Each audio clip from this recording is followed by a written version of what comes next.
I'm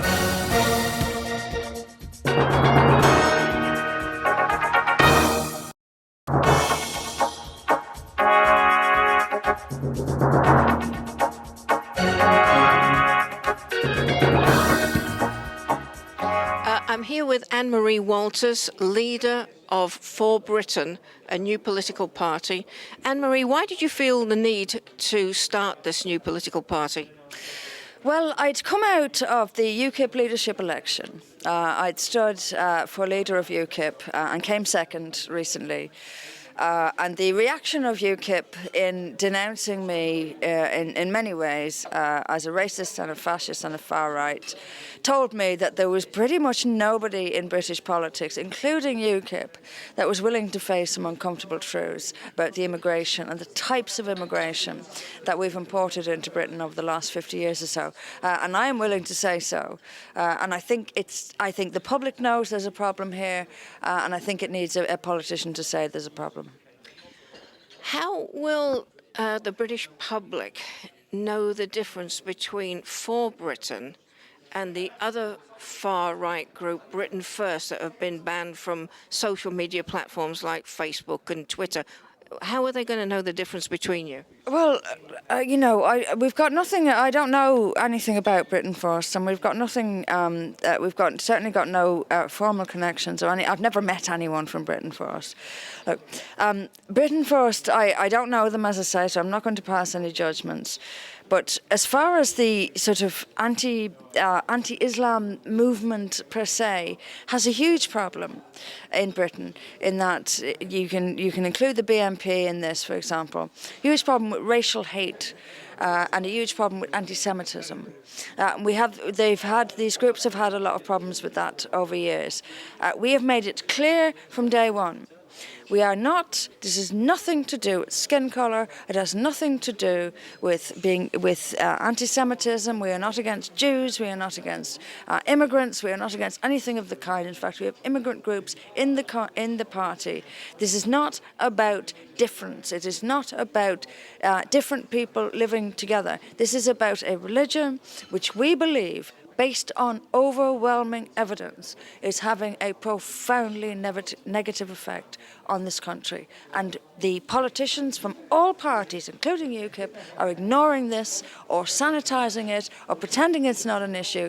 We must say it's an issue. We must say it's an issue without going down the road of being racist and anti-Semitic and far-right. We are the majority. That's what I believe. We are the majority. This meeting in Hartlepool, it was cloaked in secrecy. You've had to change the venue a couple of times. How can you realistically hope to have a national party when there's so much disruption connected with you? Well, it's going to be very difficult, but it's the era that we're facing.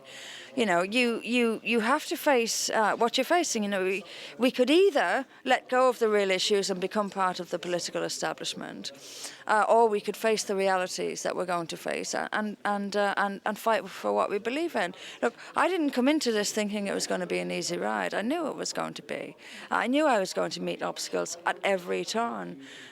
But you've got to make a decision early on, in my mind. Are you going to do it, or are you not going to do it? If you're going to do it, then you're in it for the long haul, and you're going to have to pretty much brush off these things, because they're serious in the wider scheme of things, but I can't take them too seriously, or else I would get defeated by them. They're just an obstacle, and you overcome that obstacle, and then you go on to the next one.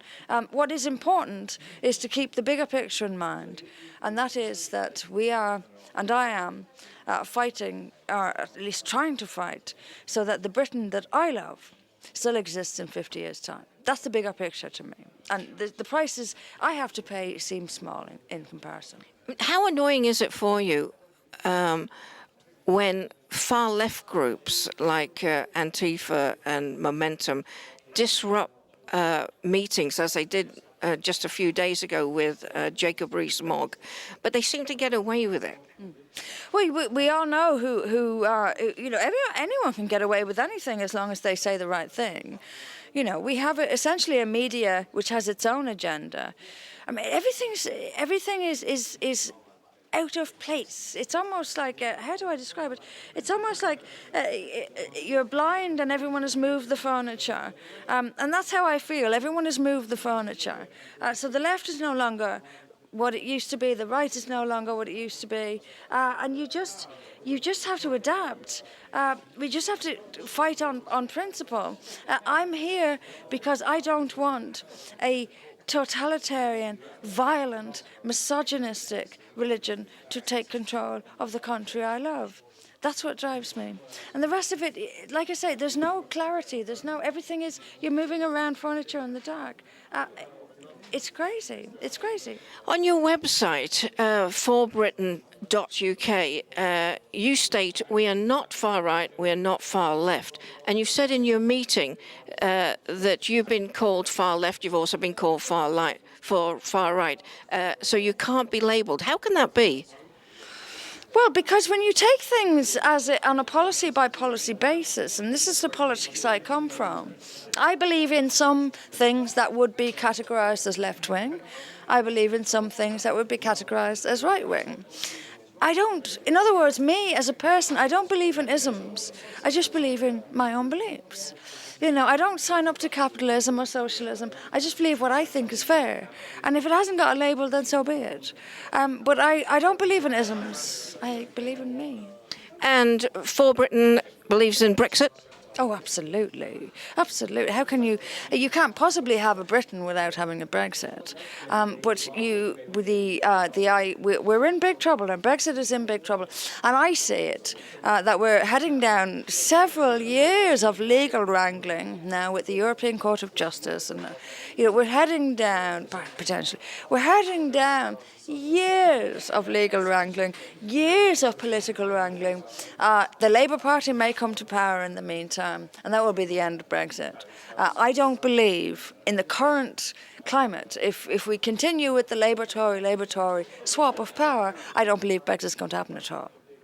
I suppose you could say that because you were once a very active Labour member and a UKIP member, people really can't label you at all.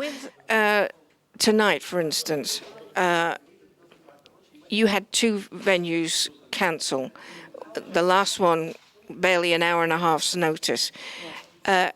So you had a very late start, all this disruption. But you must be heartened by the number of people that turned out for you tonight. And what heartens me most of all is seeing people nodding in agreement with me, because it's a very lonely place to be. When you've sort of dedicated what's left of your career to stating a certain point, and that makes you. I don't know. I mean, I'm a lawyer, and I couldn't possibly practice law now. You're alienated. You're on the outside. You're a nothing.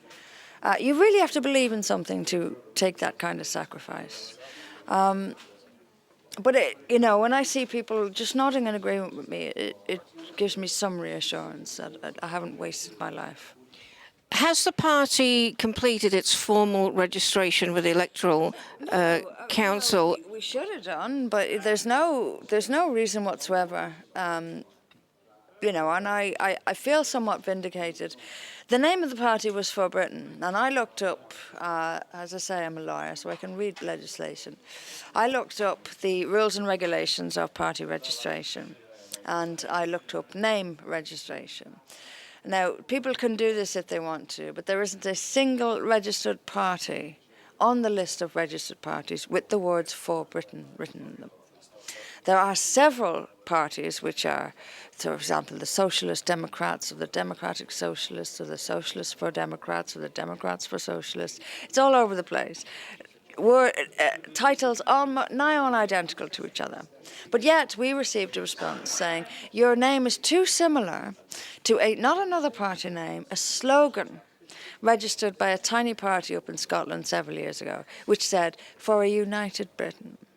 So we were refused our name because it was too similar to a slogan registered by a tiny party in Scotland years ago, and that slogan was For a United Britain. So when you have on the list of parties the Social Democrats and the Democratic Socialists and the Socialists this and there are literally words rearranged, you're being screwed with. And when they came back the second time, and said, we are examining whether your constitution is discriminatory or not, you know. And they even contacted me about the spelling of my name.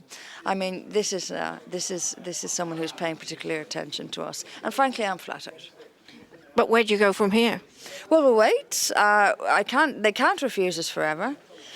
I expect to get approval either this week or to reapply this week upon their recommendation. The thing is, they can't keep you out. They can tell you what to tell you amendments make, but they can't keep you out. I'm not going anywhere. So the dream is for a national political party without stigma. Well, the dream is for British people to stand up and say, we've had enough of this immigration of cultures that do not belong here. What I really want us to do is, why can't we stand up and say, I like our culture, I don't want to lose it. That's all I want. You know, I'm sick and tired of this. I remember a British culture. I grew up in one. I am disgusted by the fact that we are going to throw it away and we're going to allow this mass migration from countries which have no place, there's no place here. You can't come into a civilised 21st century democracy and cut off your daughter's clitoris at the same time. We have to set down some standards and say, no, you don't get to live here.